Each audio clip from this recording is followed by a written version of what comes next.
What's going on, SkinClub community? It's 2025 and the first video of the year is coming out for you all. Happy New Year! It's a crazy start to the season already, and I'm going to be touching on just what we can expect in opportunity and formats. And the reason I was thinking about this is because I'm here in Copenhagen right now covering the Blast Bounty, and for me personally, this is the most exciting and unique format we have seen in Counter-Strike. Already the Blast Showdown of the past was a lot of fun with the single elimination, but the Blast Bounty adds on a whole nother level to that with the very top teams competing in it. Now, because of the way Valve has changed things for the 2025 season, with the Valve ranking system, VRS invites going out, it means that tournament organizers will need to invite from the list. They accrue points from doing well at tournaments, prize money earned, and we already know the VRS system is not perfect. It will need adjusting, but that's just the Valve way of doing things, and I fully trust them to get it in order. Now, what this does mean for the whole year ahead of us and going forward, as long as we keep this going, is that tournament organizers don't have to have the same formats. We don't have to see the same teams. We're going to get many exciting opportunities, even for teams that you might not normally see. Like right now, we have 32 teams that are not like just partner teams or teams that qualify for somewhere. They are there based on the Valve ranking system. We had Imperial Female get to play the first ever big tier 1 match, and they went up against Na'Vi. It's making something that we've never seen before, and I do hope other tournament organizers will not just look at the bounty format, but look at the opportunity where they can create some different formats and do things in a different way, because that just makes the Counter-Strike better for all of us. We all love and enjoy Counter-Strike, and this will give us something to love and enjoy more by changing it up. Now, obviously, it has to be within reason. I don't want to see, I don't know, some crazy format that like changes the money or something like that. But what we have here with the Blast Bounty is the prize money can change a bit. They can wager things, and I'm going to get into all of it and what I think of the format now I've actually gone through the first couple of weeks, because we are right now getting to the playoff stage of it all. I also want to just say, yes, people will say, oh, but you work for Blast and ESL, PGL, whoever. Well, I do not have a single contract to last me any more than one event. Everyone so far is hiring me one event at a time. So I'm not more biased to one, or because like ESL's give me a contract or something that I would be more biased to them. There are people that have contracts out there. There are people that work for the companies, but I am a complete freelancer. Now, people could then say, oh, well, you should just sit there and talk positively about every tournament organizer. I've been very honest and not done that. Like, if there are things that are not good, we generally try and talk about it. But what I do want to do is just focus on the Blast Bounty format as the first one we come into 2025 with, and why it's exciting for everyone. And it still needs some adjusting. There's still some things that are maybe not perfectly correct, like in how the seeding works. But what I'll do is I'll give you a quick breakdown of how it is working. So the Blast Bounty format gives you 32 teams initially, and I'm just going to bring this up on the Blast TV website for you all as well, because they have a simulator on there which you can use.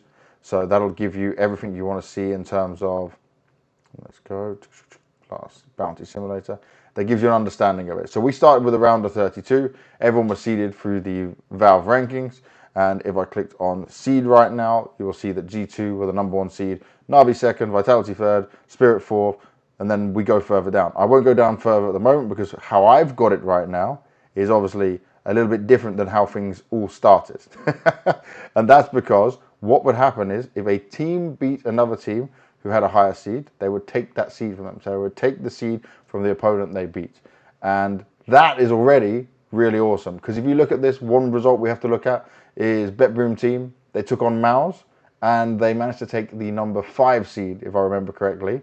That's a huge jump up from where they were because it was an upset game. They also took a big chunk of the money as well. And with the money they're taking, you get 25 of that banked. If you say you take a $50,000 bounty, you get 25,000 banked, then 25,000 carried across for your bounty. It can all add up. And banked is what they can take home. And the bounty they have is the money that is on their heads. And they can also choose, when we get into the later matches, we've tried it a bit, but some of the teams who are not in the highest stakes, they don't want to wager too much, because remember, the implication here is the money they end the tournament with and they get from Blast also affects the Valve rankings.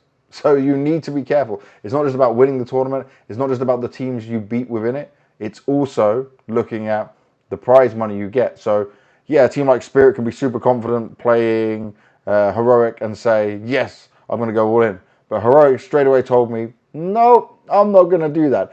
They can only wager up to what the other team could wager. So the only extra money that Spirit had was $5,000. And Heroic didn't want to put their $5,000 in. And so right now, Heroic finish in the 8th position and they walk away with $25,000. Spirit, though, they at the moment started with a $60,000 bounty on their head and they've won 17,500, which is a pretty good addition on top of it. When we get into the semi-final matches, it's going to be 2 teams with along the line and a chance to tell me if they want to go and put all that money in and match the other team, and then they fight for an even bigger bounty there, which is, well, it can get very sizable with it. Like, there's a simulator here. If I just play for it, if I say now, I'm just going to put in like all the favorites won. And so Vitality, we pick G2, then we got Navi. So you'd have 80,000, 120, 250 on Vitality, 77,500 on G2. And then G2 could go in with all their 77,500 and Vitality would have to match that. And then we get a big win at the end. So let's say that then Vitality wins, Spirit win. Then you've got 120,000 against 121,250. And it can add up quite nicely. And then let's say Spirit won it all. And oh yeah, you can add a wage. So they add in all, Spirit win. So if Vitality and Spirit just effectively, hypothetically, all in, Spirit would walk away with $362,500 as the winner. This adds a lot of fun to it, and it has been fun. But the main thing I love about this format is the picking. So if we go back to the round of 32, you have 32 teams. 1 to 16 are listed as the most wanted, the ones with the money. They're already given money to start off with. Then you have seeds 17 to 32. They're called the bounty hunters. That's because they have no money coming in, but every win they get, they can take money away. Now, obviously, it's hard for them to get a win. There wasn't so many of these. I think it was Heroic, Bet Boom, Big. They were the notable ones just off memory who had success when they went bounty hunting by playing in that lower seed and beating a team higher seeded than them. But how this works is that seed 17 gets the first pick. So then they can pick just a team a few ahead of them and then say, okay, this team's good for me. But if they wanted to, like Imperial Female did, they went and chose Navi. They went right to the top. They wanted to have a real big test on their hands. And maybe you look at the seeding and you think, okay, I've beaten that team in practice. Bait told me that. They were doing well against G2 in practice. They almost eliminated G2. It went to 3 maps. One of them was a crazy overtime. It was super close. Like, there was a world where Bait could have beaten this new G2, and that would have been a huge upset. They would have taken their seed. And this gets us, as people who love the game, more interested in the storylines, why they're picking this. We had a bit of fun on a draft where they're talking and they're saying, okay, I picked this team because of this reason. I want to go for this team because of this. It will take some time, but what I would like to see in the future as well is that maybe, for example, if you are the team that is the last ranked, you don't get a pick. So like, you're ranked 32, you're the last one to choose, you're just going to get probably the strongest team that no one wanted to face. Spirit, Vitality were the ones that were always kind of left towards the end. But I do think some changes might need to happen because, for example, FlyQuest didn't get a choice of who they wanted to pick. They actually then went up against MIBR in the first game. MIBR chose them. So they were 16th, but people saw them as a weaker team. They did win that game. But then we went into the round of 16. Let me just double check who they played. FlyQuest didn't get a pick. So they won as a seed 16. Their seed didn't change. They kept their seed. They beat MIBR. And then because they were seed 16, they're at the very bottom and their last pick and everyone left them for Spirit. That's kind of rough. There's also another situation where Liquid had to play. So we did the draft very late at night because the games ran on late. We had to wait for all games to finish. The next day there's another game. And Heroic, they basically saw that and said, okay, we're going to take Liquid. We're going to be prepared for that as much as possible because Heroic had a higher up pick and they kind of predicted it. And then Spirit didn't have much time to prepare. Mifar was kind of saying that that's not good. Now, the schedule at the moment doesn't allow for more days to have that happen because we also need days to fly the teams in, do the media and stuff like that. But there are some things that certainly do need changing and improve.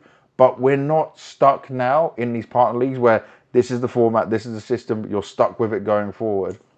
And I think from what I've read, at least what I've seen on Twitter, on Reddit, is that a lot of people are positive about the Blast Bounty format and they're getting excited about it. We've had some clipped moments where I think it was Eternal Fire going up against Falcons, and Madja just said, we picked Falcons because, they have Nico, but we have Zantares, He also had another quote on the live draft when we were in the studio where he says, going up against Vitality or Spirit, it's like boxing against Muhammad Ali or Mike Tyson in their prime.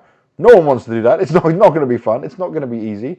But this is where I would like to see as well the players buy into it more and do a bit more WWE. I love WWE. I watch it. You can say like it's fake, but these wrestlers get hurt. But it's entertainment, right?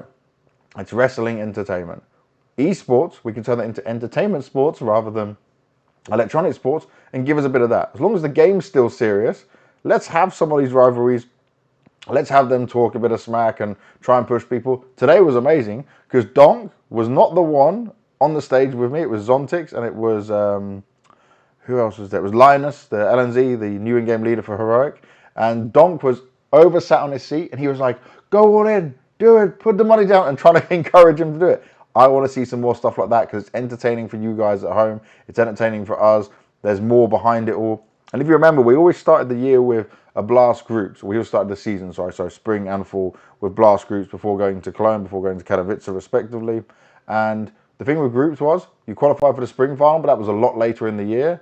And so it was just a lot of games, a lot of extra games. And it maybe at times I didn't really feel like we got into the season until we hit Katowice, or until we hit Cologne, when we're there in the big arena and playing good. Here, I already feel like no team wants to make a mistake here. With how the VRS is working, with how this format's working, and remember, it's single elimination. And whoever made this decision and whoever came up with this idea at Blast, I know Frederick Munksgaard was involved in a lot of it. It's got a bit of poker element to it as well, with the all-in potential. But they really cooked with this, and you've got the opportunity now in Counter-Strike to have that kind of fun, to add some more. We don't just need to see the same formats, the same route of qualifying for an event or making it every single time. Have the majors as they are, but as long as you hit the ruling within the VRS way of doing things and what Valve have set, we are open now for this kind of excitement. I hope you guys at home have been enjoying it as well, because I think that was the main thing, is that we got something that was different, fun, and very unique. But for sure, this is just the first season, and it has already surpassed my expectations. Like I said, there's a few things that need changing. I think Blast are more than aware of that. But this is a very good sign for the 2025 season, and I hope people are planning for their events in 26, 27, and the future with how this works, that we can do some more like that. But let me know what you guys think. Hit me up over on the X, or whatever we're calling it now. I always go to say Twitter, but it's now X. And hope you have enjoyed the format. I'm looking forward to seeing how it goes down on the finals. And with my little simulator I've got here, if we could see it happening, that would be kind of wild. Like for Spirit to walk away with, let's just do it, finishing there, 300, so that'd be 362,500 off the first event through this on a single elimination crazy game. Vitality obviously dropped down the money because they wagered it all away. Obviously, if they didn't wager it all away, like if I take the wager down to just the 5,000, so it's a minimum 5,000 that they have to put in, I can actually just remove the wager. Then Vitality would walk away with just the 60,000, which they had banked, and then Spirit would do 302,500. But these teams already make a lot of money, won a lot of events, they're doing well, so let's see them go all in and try for it. But it comes at a risk, not just in the money, but obviously the VRS, which is very important in qualifying for the major. But when you're a team like Vitality, Spirit, Na'Vi, G2, for instance, they already got enough points. They can have a bit of a risk here. But yeah, everything now is leading to the major. Everything's leading to Austin, and every event matters in that way. So it's a really cool start to the year. Enjoy the show. I'll see you on the next video.